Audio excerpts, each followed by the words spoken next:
যারা ভারতীয় ভিসার অ্যাপয়েন্টমেন্টের কাজ করেন তাদের জন্য সুখবর, এখন থেকে শুক্রবার এবং শনিবার এই 2 দিন সকাল 10টা থেকে দুপুর 12টা পর্যন্ত অ্যাপয়েন্টমেন্ট ছাড়া হবে। পাশাপাশি অন্য দিনগুলোয় দুপুর 12টা থেকে বিকেল 5টা পর্যন্ত অ্যাপয়েন্টমেন্ট ছাড়া হবে। আশা করি এতে করে আপনাদের কাজ আরও দ্রুত আগাবে, কাজের ব্যস্ততা কমবে। নয়তো দেখা যায় একদিন হলে অনেক কাজ জমে যায়। শুক্রবার এবং শনিবার 2 দিন হওয়াতে সবচেয়ে বেশি ভালো হয়েছে সেটা হলো আমরা যারা অন্যান্য কাজকর্ম করি, বিশেষ করে দেখা গেল জমি সংক্রান্ত, পাসপোর্ট সংক্রান্ত নানাবিধ অনলাইনে কাজগুলো করি, তারা কিন্তু ওই ব্যস্ত টাইমে অ্যাপয়েন্টমেন্ট নিয়ে কিন্তু অনেক লম্বা একটি টাইম নষ্ট হয়ে যায়।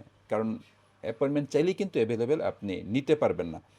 যাই হোক, আমার মতো এইভাবে ফাইল সব রেডি করে রাখুন, দ্রুত রেডি করে ফেলুন যাদের হাতে অ্যাপয়েন্টমেন্টের কাজ আছে। আমি গতকালকেও কিন্তু অ্যাপয়েন্টমেন্ট পেয়েছি, এই যে কাস্টমারকে দিয়ে ডেলিভারি দিয়ে দিয়েছি। কিভাবে পেয়েছি সেই ভিডিওটি আপনাদেরকে আমি শেয়ার করব।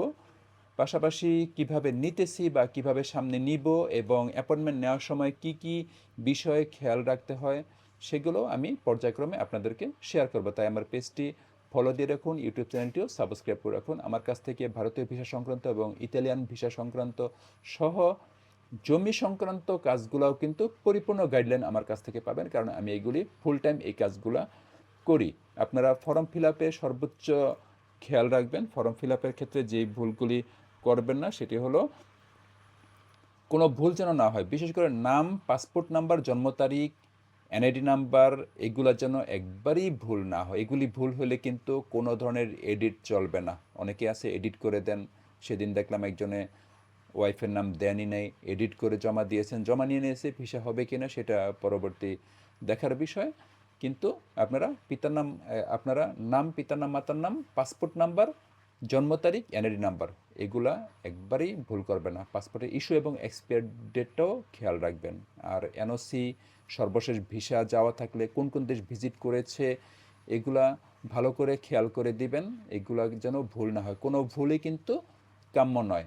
আর এনওসি একটু ভালোভাবে বানিয়ে দিবেন। যারা যে প্রতিষ্ঠানে জব করেন অনেকে অনেক সাদামাটা কলম দিয়ে একটা সাইন দিয়ে দেন, একটা সিল দিয়ে দিলেন।